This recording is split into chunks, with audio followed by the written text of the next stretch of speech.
So for Lent this year, 2021, not only do I intend, but I will do it, and that is to get up earlier. I get up at 6:15 in the morning, but I will get up at 5:30, at least 3 mornings a week, and read scripture, because my husband reads it every day, and it's made a big difference in his life. And I want to do that, and I want to share it with him so that we can talk about, break open the word of the Lord like we do in RCIA. Personally, this year I'm going to do some extreme fasting. It's something I've always struggled with. There's great health benefits of it also. And I think it's just a year to be extremely thankful having come through this, difficult season. So that's what I'm going to do this year. As for me, I'm taking on a new meaning for Lent, and I'm going to add additional prayer and focus. I'd like to see, if you want to say, my service hours go up as well. Again, I too feel it's been a tough year this year, and it's maybe instead of thinking how I can just be renewed, but thinking about how I can give back, how I can give thanks and praise for, getting us through this time. So for Lent this year, I'm actually continuing something that I started in Advent. So in Advent, I started reading the Gospel of St. Luke. Someone told me that if you start on the first day of December 1st, there are 24 chapters in the Gospel of Luke, and you finish on Christmas Eve. So I did that. So then after that, I started reading Matthew, and I finished that. So then I realized that if I started on Mark, who only has 16 chapters, on the 1st of February, and read it until the 16th, on the 17th, which is Ash Wednesday, I will start the Gospel of John. So this will let me have finished all the 4 of the Gospels from Christmas until Easter. So that's one of the big things that I'm doing for this Lent.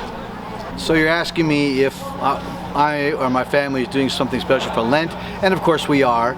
We've done the same thing for, I guess, 30 years now? I don't know how long it's been, but we did it with the kids, and it was we don't watch any television. That's kind of the biggie. Of course I give up scotch and bourbon and chocolate just like everybody else does, but the big deal is, as a family, we always gave up television.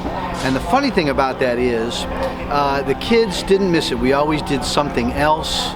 All of a sudden, now instead of television, there were all these other things that came into our life that filled that void. And so as a result, actually now 30 years later, I don't even watch much television outside of Lent. I've missed the last 30 Super Bowls, I believe, because I've been playing church. And it's fun. Certainly Super Bowl's a lot of fun, but I don't miss it. I don't miss television that much. It's fun when I see it, but I don't need it, and it's been one of those Lenten sacrifices that has a surprising turn at the end, and it's one of those great disciplines that I wish we all took more seriously. Perfect. Gracias. De nada. For Lent this year, I am going to give up chocolate.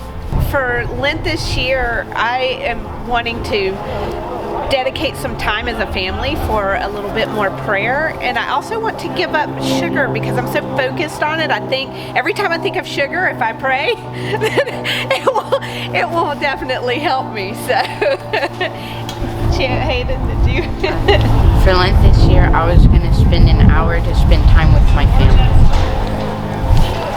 For Lent this year, well, I haven't thought about it yet, but I should give it some thought so that I know what to do for this important time of the year. Hey guys, this is Lenten Lou, and I've composed a rap for you. What's in your tent for Lent? And how will your Lent be spent? Giving up Facebook? Find yourself another look, one with a more godlike hook. How about fasting? That's lasting. Or casting something new that's known by very few.